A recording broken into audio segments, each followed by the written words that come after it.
Right. A topic that cannot go unmissed in line with this theme that you yourself are the limits to your world. Because you see, if you can believe it and you can picture it up, you can conjure it, you can conceive it as an idea, then you can achieve it for the most part.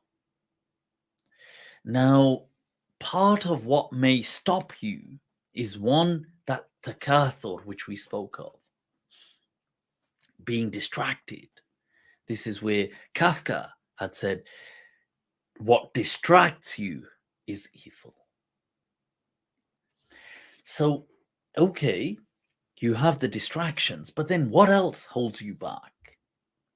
And you see, part of what holds you back is your environment. And I don't mean by that the actual, sure, the actual spatial location could be a tiny part of that, but I mean by environment is your social network. And this is why statements like your network is your net worth come into effect. Because people often, we are reminded who we are by our friends, by the people we engage with. And it doesn't have to just be friends, by the way. They could be friends, they could be acquaintances, they could be even rivals. They could be, but people who you often engage and interact with, they are your circle. Your circle doesn't have to just be your friends, but it's people who you are interacting with. If you're often just interacting with haters or interacting with people who don't like you, that too is your circle by extension, because it's bouncing back its energy at you. It's reminding you or attempting to remind you. Your critics, they remind you who you are, or their preferred version of you. So let's say you wanted. I was speaking today to um, a neighbor, and he just mentioned how, and he's in his middle ages now, and probably actually, yeah, probably just a few years older than me, and he is going back to university to do a degree. And I said, wow, I was really, may Allah bless him and make it easy for him. And I said that, that's amazing. I'm really happy to hear that. And so let's say now one day you decide to do something like that. Like we mentioned, you wake up one day and you get the willpower. You know what? I'm going to do this. I'm going to enroll on a course. I'm going to learn this skill. I'm going to just start doing this at this time. I'm going to start going to the gym every day or every other day. I'm going to start eating more healthy. I'm going to quit smoking. What happens is you will get certain people around you that will be like, oh, you can't do that. Yeah, but you're always doing this. See, they're superimposing a version of you onto you to say, well, but you're the kind of person that can't do that. Or you always, come on. How many times have you quit smoking before? Come on. How many times have you tried to go to you ain't going to be able to, you're never going to be able to lose weight.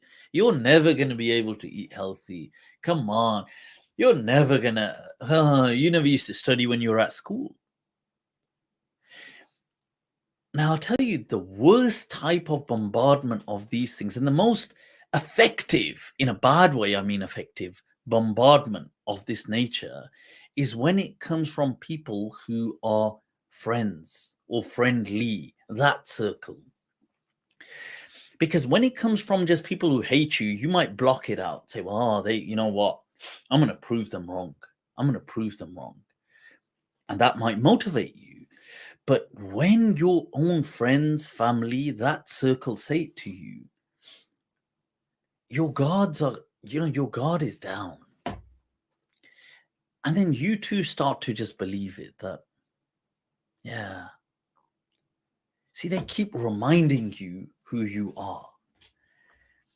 But that doesn't have to be the you that you really are, because that's just their version of what they. And in many ways, people, and I don't mean this that they are evil, but it's human nature. Okay. Schadenfreude is human nature. People, it's not, as somebody had once said, that it's not enough that you win, but that others too must fail. It's not just you're winning.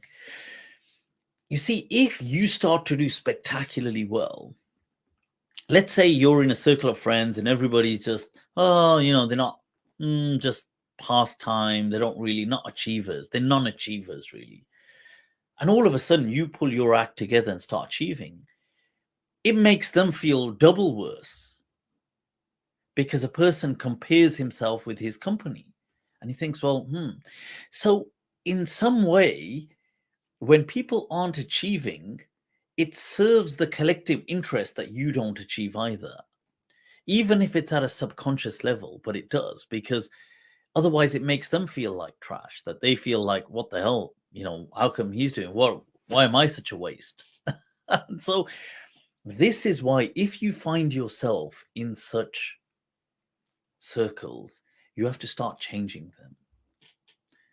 You have to start being around people that are also achievers, that also, that go-getters, if that's what you're trying to do. So if you're trying to learn, you surround yourself or make some new networks with friends who are into learning. If you're trying to go to the gym, maybe you befriend somebody who goes to the gym. And if you're trying to quit smoking, then maybe you also hang around with somebody who doesn't smoke. Because you need to take a step in that environment.